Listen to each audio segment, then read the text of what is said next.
Tristan, I want to come to this point in the podcast just to understand lifestyle and what you spend your money on. So you're making all this money. As Andrew said, $1 billion. What do you actually do with it? What's your spending habits like? We spend a lot of money on cars. And that's more because of Andrew than me. If it were up to me, we'd have about 8 to 10 cars. I don't know what number Andrew told you. I think it's upwards of 51, 52 now. Yep. I don't know what he's been ordering lately. So he may have said a higher number. He said yesterday he bought an Aston Martin. Yes. And I think he also said he also ordered the new Revuarto Lamborghini as well. Yeah, no, okay, fine. So that puts us, 54, 55? Anyway, I don't know. But it's a lot of money that we spend on cars. When you get to a certain level, there are things, you run out of things to spend money on. I'm not going to say where I have real estate, but real estate would be a good purchase if I had any money, wink, wink, of course. All my real estate in Romania has been taken.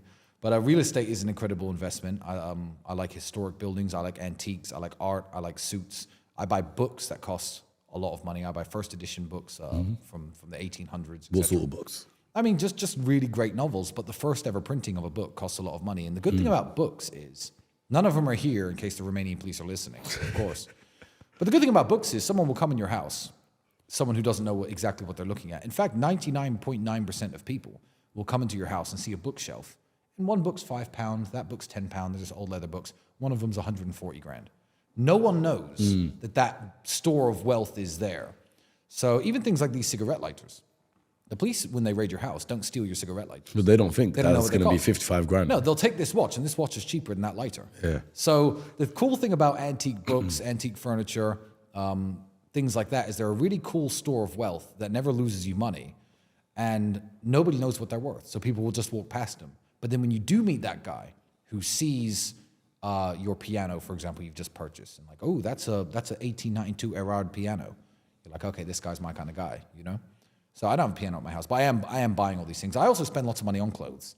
I have probably, my wardrobe is upwards of £500,000. £500,000? £500,000, absolutely. Bro. In suits and yeah, shoes. I mean, to be fair, you're tailored, like the way your clothes fit and everything like that is 10/10 anyway.